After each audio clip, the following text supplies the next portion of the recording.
Latest technology courses, best infrastructure మరియు అద్భుతమైన placements. Engineering లో మీ best choice Avian institute of engineering and technology, Ibrahimpatnam. అమెరికాలో తీసుకుంటున్నటువంటి రోజుకొక నిర్ణయాలు అనేవి విద్యార్థుల భవిష్యత్తును ప్రశ్నార్థకం చేస్తున్నాయా? ముఖ్యంగా తెలుగు విద్యార్థుల భవిష్యత్తు ఏంటి? వాళ్ళంతా తిరిగి రావాల్సిందేనా? బోల్డ్ అని డౌట్స్ అనేవి వస్తున్నాయి ఒకవైపు స్టూడెంట్స్లోనూ, మరోవైపు ఇక్కడే ఉన్నటువంటి తల్లిదండ్రుల్లో కూడా. నిజంగా ట్రంప్ అలాంటి డెసిషన్స్ ఎందుకు తీసుకోవాల్సి వస్తుంది? తమ దగ్గర చదువుకోవడానికి వస్తున్న వాళ్ళకి ఎందుకు అంతలా అన్యాయం చేస్తున్నారు? దాని వెనకాల ఉన్నటువంటి మతలబేంటి? మనతో పాటుగా ఉన్నారు సీనియర్ జర్నలిస్ట్ జిఆర్ మహర్షి గారు. నమస్కారం అండి. యూజువల్గా ఒక వినిపిస్తున్న వాదన ఏంటంటే, ట్రంప్ వచ్చాడు కాబట్టి ఫస్ట్ అమెరికన్లకి ప్రయారిటీ ఇస్తున్నాడు. ఓకే, అమెరికన్లకి ప్రయారిటీ ఇవ్వాలి, కాదనట్లేదు. మిగతా వారికి ఎందుకు అన్యాయం చేస్తున్నారు? వారిని ఎందుకు అలా తరిమేస్తున్నారు? అంత నిర్దాక్షిణ్యంగా ఎందుకని పంపించేస్తున్నారు అనేటువంటి ఒక వాదన మాట వినిపిస్తోంది కదా. ఎలా చూస్తారు దీన్ని? ఇదేం లేదు మేడం, గాలిబుడగ కదా. ఇప్పుడు గాలిబుడగ సిద్ధాంతం ఏంటి? ఎంతసేపు గాలిలో ఎగిరినా ఒకరోజు పేలిపోతుంది. మనం మామూలుగా స్కూటర్ టైర్ ఉంటుంది కదా, గాలి తక్కువ ఉన్నప్పుడు సరిగ్గా ముందుకు పోతుంది. మనం ఓవర్ ప్రెజరైజ్డ్ చేస్తే ఏమవుతుంది? అది పేలిపోతుంది. ఇప్పుడు అక్కడ జరుగుతూ ఉండేది కూడా అదే. అమెరికాలో ఏం జరుగుతూ ఉందంటే, ఎక్కువైపోయింది, విపరీతం అయిపోయింది. అంటే 3,39,000 మంది పోయారు లాస్ట్ ఇయర్. మీకు 1980 ఆ ప్రాంతంలో తీసుకుంటే చాలా కొంచెం బాగా డబ్బులు ఉండేవాళ్ళు, కొంచెం ఐఫై ఫ్యామిలీస్ నుంచి పోయేవాళ్ళు అమెరికాకి.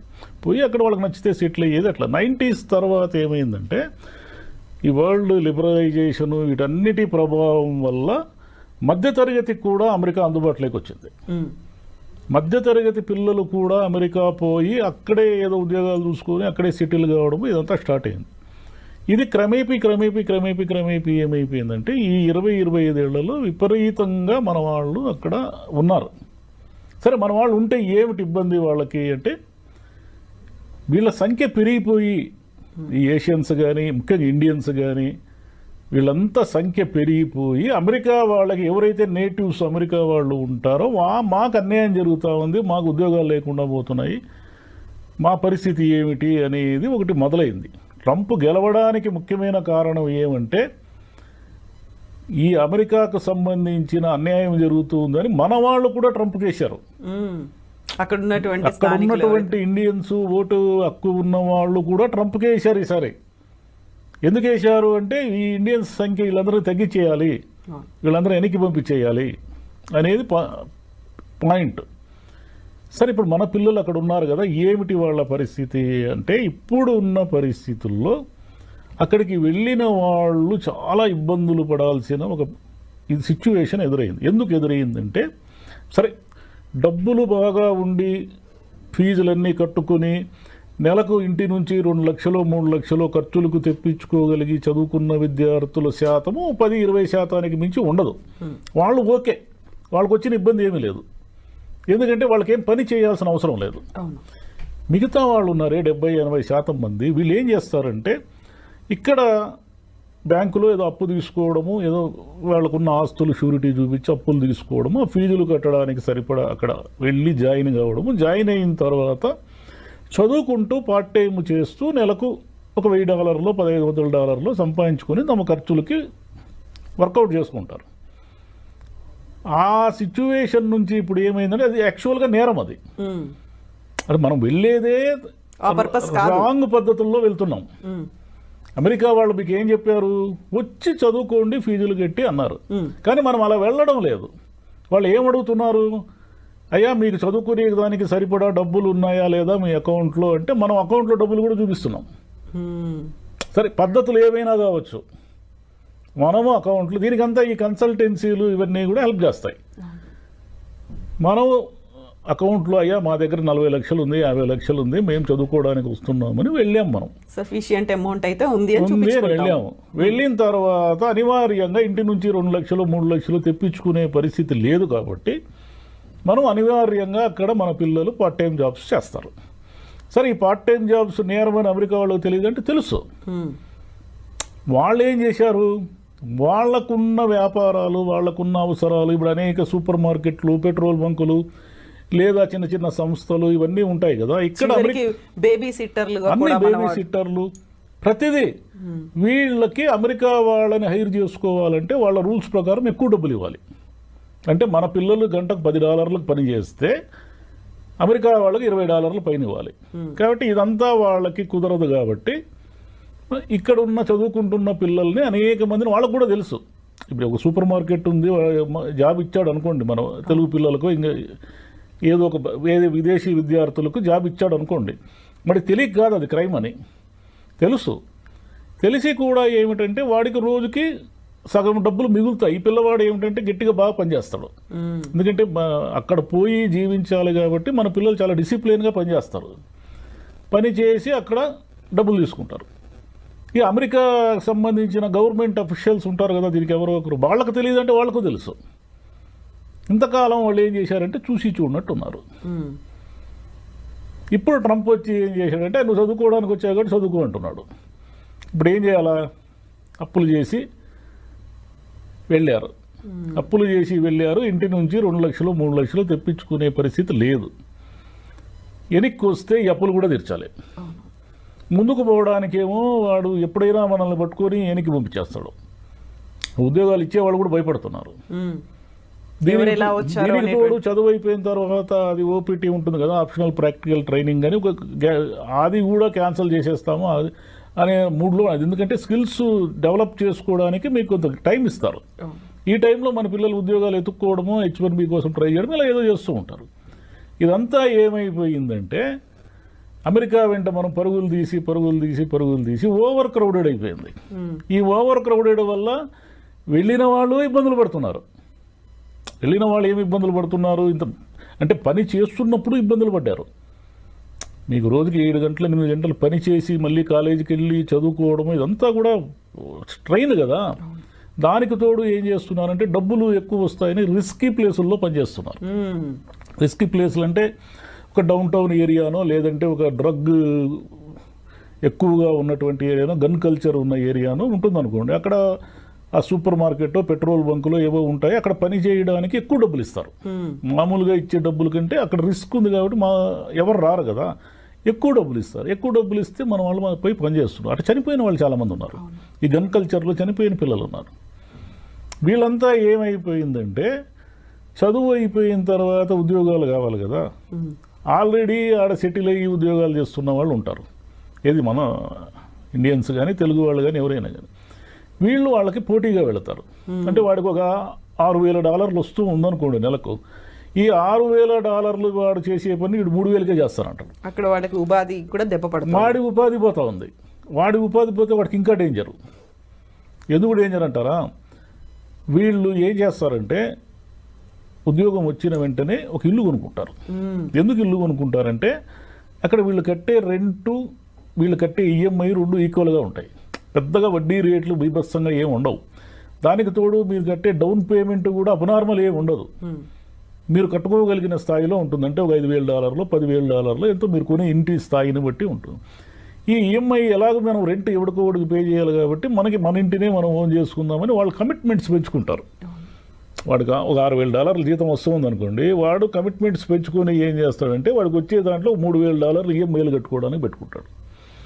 ఇప్పుడు వీడు పోటీకి వస్తే వాడు $3,000 వాడు పని చేయలేడు. $3,000 పని చేస్తే వాడు ఏం చేయగలుగుతాడు? అప్పులు కూడా తీర్చుకోలేడు. పోనీ ఆ ఇంటిని అమ్మేద్దామంటే అది కుదరదు. ఎందుకు కుదరదు అంటే ఆడ ఫస్ట్ హ్యాండిల్ ఇండ్లే అనేకం ఉంటాయి. ఈ సెకండ్ హ్యాండిల్ ఇంటిని ఎవడు కొంటాడు? ఎవడు కొనడు. కొన్నా మీరు పెట్టిన పెట్టుబడికి మొత్తం నష్టపోవాల్సి ఉంటుంది. కాబట్టి అంతా ఇరుక్కునేసినారు. అందరూ పోయి ఇరుక్కునేసినారు. అక్కడ స్థలం లేని చోట ఒక 1000 మంది బట్టే ఒక ఏదో ఉంటుంది కదా, ఒక ట్రైన్ బోగి ఉందనుకోండి, దానికి ఒక 100 కెపాసిటీ ఉంటే ఒక 600 మంది ఆ బోగీలు ఎక్కితే ఏమైపోతుంది? ఎవరికి గాలి ఆడదు. అట్లా బాగా అంత ముందు ఎప్పుడో 90sలో పోయి సెటిల్ అయిన వాళ్ళ పరిస్థితి వేరు. కానీ ఇప్పుడు గత 5-10 ఏళ్లలో పోయిన వాళ్ళంతా ఇబ్బందులు పడుతున్నారు. అంటే జాబ్స్ చేస్తున్న వాళ్ళు ఇబ్బందులు పడుతున్నారు, వెళ్ళిన పిల్లలు ఇబ్బందులు పడుతున్నారు. దీనికి తోడు ఈ డూప్లికేట్ కన్సల్టెన్సీలు ఉంటాయి. అది మన వాళ్ళు తెలుగు వాళ్ళే ఎక్కువ ఉంటారు దాంట్లో. వీళ్ళు ఏం చేస్తారంటే అంతా మోసమే. వీళ్ళు ఉద్యోగాలు ఇప్పిస్తాననేది మోసమే. అంటే ఇప్పిస్తారు. ఇప్పించి వాడికి వచ్చే $1000 వీడు 500 కమిషన్లు తినేస్తాడు. ఈ అంటే వీళ్ళ నిస్సహాయతని ఆధారంగా చేసుకుని ఈ మోసాలు చేసే వాళ్ళ సంఖ్య కూడా పెరిగిపోయింది. దాంట్లో మన వాళ్ళే ఎక్కువ ఉన్నారు. మన వాళ్ళని ఆ మోసాల్లో పట్టుకుని ఇండియాకి పంపించేసిన వాళ్ళు కూడా ఇక్కడ చాలామంది పెద్ద మనుషులుగా చాలామంది అయ్యే వాళ్ళంతా కూడా అమెరికా నుంచి బహిష్కరణకు గురైన వాళ్ళే కొంతమంది. కాబట్టి ఇదంతా ఏమంటే ఇప్పుడు నేర్చుకోవాల్సింది ఏమంటే మనం ఇండియాలోనే ఉండి ఏదో ఒక ఉద్యోగం చేసుకోవడం అనేది ఒక పద్ధతి. ఇంతకుముందు గల్ఫ్ ఉండి అబ్బుడుగా పేలిపోయించండి. గల్ఫ్ వార్ వచ్చినప్పుడు అందరూ వెనక్కి వచ్చేసారు. అంటే అది ఒక స్కిల్, అది లేబర్ సంబంధించిన గల్ఫ్ ఎక్కువ పోయేవాళ్ళు.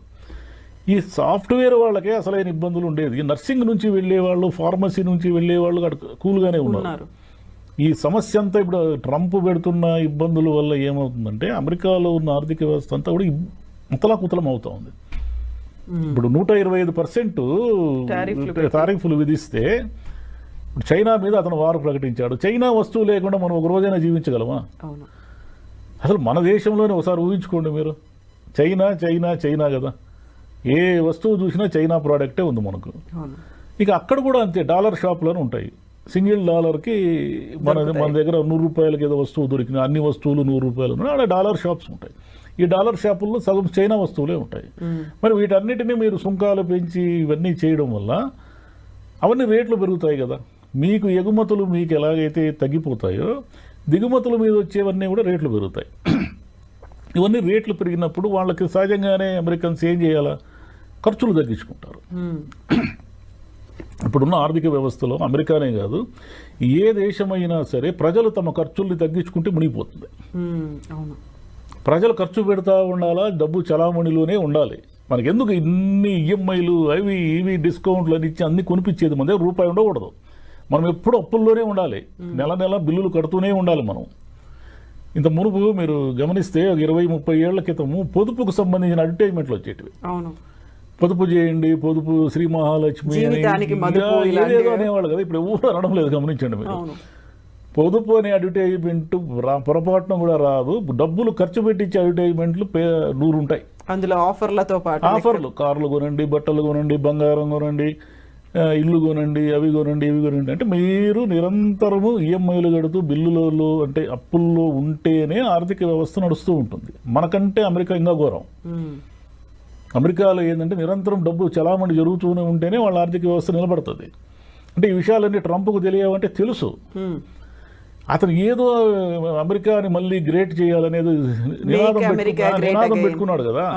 నినాదం పిచ్చి పెట్టి అతనికి ఇవన్నీ చేస్తున్నాడు. ఇవన్నీ చేయడం వల్ల వచ్చేది ఏమిటంటే అమెరికా వాళ్ళు ఇబ్బందులు పడతారు, మన వాళ్ళు అంతకంటే దారుణంగా ఇబ్బందులు పడతారు. ఇప్పుడు మన విద్యార్థులందరినీ కూడా పంపించేస్తున్నారు చిన్న చిన్న కారణాలతో.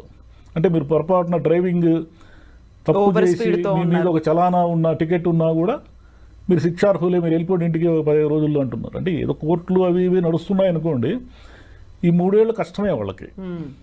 ట్రంప్ని వాళ్ళే ఏరుకోరి ఎందుకు తెచ్చుకున్నారు?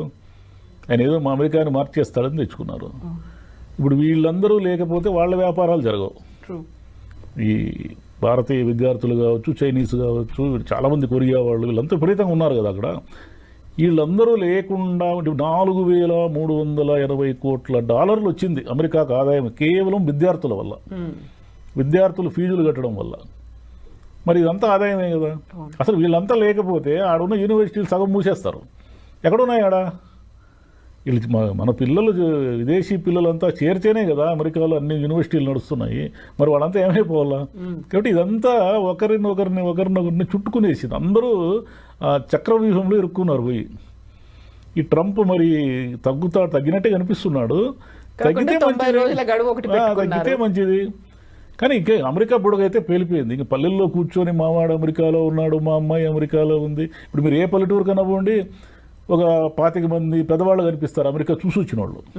ఒకప్పుడు అమెరికా ఏ దిశలో ఉందో కూడా ఎవరికి తెలియదు.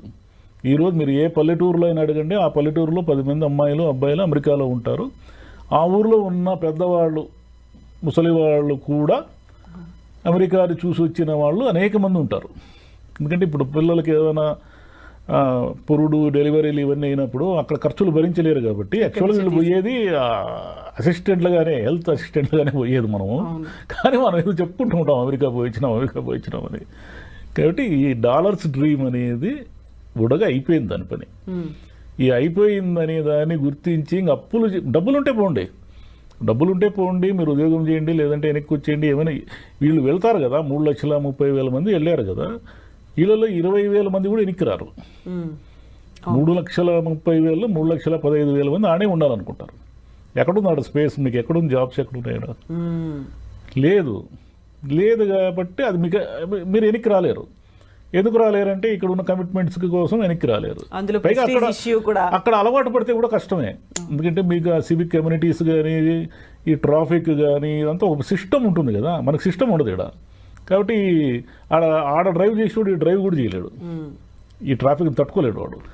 ఏదో న్యూయార్క్ లాంటి నగరాలు మినహాయిస్తే మిగతా ఊర్లు ఎక్కడా కూడా పెద్ద ట్రాఫిక్ ఇవన్నీ ఏమి ఉండవు కదా.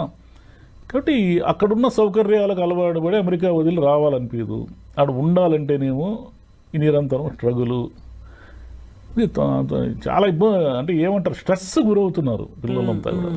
కాబట్టి ఇక మీద డబ్బులు ఉండేవాళ్ళు పోండి, ఇంటికాడ 40 లక్షలు 50 లక్షలు అప్పులు చేసిపోతే మాత్రం ప్రమాదాన్ని కోరి తెచ్చుకున్నట్టే. వీళ్ళు పోయి వాళ్ళకు కూడా ప్రమాదం తెస్తున్నారు. ఆల్రెడీ ఆడ ఉండి ఉద్యోగాలు చేస్తుంటారే వాళ్ళు కూడా ఇబ్బందులు పాలైపోతున్నారు. వీడు అంటే వీడు ఒకడే కదా, వీడు బతకాలి కాబట్టి వీడు ఏం చేస్తాడు, 6,000 రూపాయల $1,000 జీతాన్ని 3,000కే చేస్తాడు. వీడికి సర్వైవల్ కాబట్టి. వాడేమో ఆల్రెడీ కమిట్మెంట్స్కి ఫిక్స్ అయిపోయి ఈ జీతం నాకు వస్తుందేమో అని భ్రమలో ఉంటాడు. వాడికి ఆ జీతం పోయిందంటే ఆ కమిట్మెంట్స్ అని వాడెప్పుడు తీర్చుకుంటాడు. కానీ వాళ్ళు అందరూ ఈ సర్కిల్లో ఇరుక్కునేశారు. దీని తోడు ట్రంప్ అదనంగా వచ్చాడు. ఆల్రెడీ బ్యాడ్ వెదర్ స్టార్ట్ అయింది, ట్రంప్ వచ్చి అదనంగా వచ్చి రిసెషన్, ఈ సుంకాలు, ఈ గోలంతా పెట్టి తెచ్చిపెట్టేశాడు. కాబట్టి ఇక అమెరికా అనేది డ్రీమ్ కాదు, అమెరికా అనేది ఒక రకమైన పీడకల. ఇంకా పోతే లేదు మేము పోతాము అమెరికాలోనే, ఏమైనా సరే డాలర్లు తెచ్చుకుంటాము అని అనుకుంటే 10 మందిలో ఒకడు కూడా సక్సెస్ అయ్యే పరిస్థితి లేదు ఇప్పుడు అట్ ప్రజెంట్. వేరే సాఫ్ట్వేర్ కాకుండా వేరే విభాగాల్లో పోయిన వాళ్ళు ఓకే, కానీ వాళ్ళు లేరు కదా ఎక్కువ. ఈ నర్సింగ్లోనూ అంతా ఈ సాఫ్ట్వేర్లోనే నడుస్తూ ఉంది అంత చుట్టూ. సో ఎందుకు వెళ్తున్నారు, ఎలా వెళ్తున్నారు చూసుకోవాలి, ఒక సక్రమమైన పద్ధతి. అందులో వాళ్ళు అమెరికన్లు ట్రంప్ ఏం ఆంక్షలు ఎందుకోసం పెట్టారనేది కూడా మనం అర్థం చేసుకొని ఆలోచన చేయాల్సిన అవసరం ఉంది. ఏం ఆలోచన చేయరు. ప్రతి వాళ్ళకి డాలర్లు సంపాదించాలని కోరుకున్నప్పుడు ఎందుకు ఆలోచిస్తారు? మనం సక్సెస్ అయ్యి వస్తామేమో మనకు తెలియదు కదా. ఇదే ఉంటుంది. అంటే గవర్నమెంట్ విధించే, అంటే ప్రభుత్వాలు మారినప్పుడు ఇలాంటి ఉపద్రవాలు వస్తాయి. వీటికి తట్టుకొని నిలబడే వాళ్ళు ఉంటారు, నిలబడలేని వాళ్ళు వెనక్కి రావాల్సింది. వాళ్ళు బలవంతంగానే పంపిస్తారు, మనం సర్వైవ్ కాకుండానే వెనక్కి వస్తాము. ఆ ట్రాన్సిషన్ పీరియడ్ని అర్థం చేసుకోగలిగితే బెటర్, లేకపోతే ఇంకా కష్టాలే. ఇక్కడ తల్లిదండ్రులకు కూడా కష్టాలే. అవును, పాపం వీళ్ళేవో ఉన్న ఆస్తులు అవి ఇవి తాకట్టు పెట్టి పంపిస్తారు కదా. వాళ్ళకేమో ఇంటికి పోతే, ఖాళీ చేతులతో ఇంటికి పోతే అమ్మా నాన్న ఏమనుకుంటారని, వీళ్ళేమో మా పిల్లలు అమెరికాలో ఉన్నారని ఇక్కడ అది ఏమంటారు, అది ఆనందంగా చెప్పుకొని తిరుగుతూ ఉంటారు. అమెరికా నుంచి వాడు ఖాళీ చేతులతో వచ్చాడంటే వీళ్ళు షాక్ అయిపోతారు. ఈ చిన్న ఎమోషనల్ సమస్యలన్నీ ఉన్నాయి దీంట్లో. ఎస్ మహర్షి గారు, thank you so much sir. Thank you.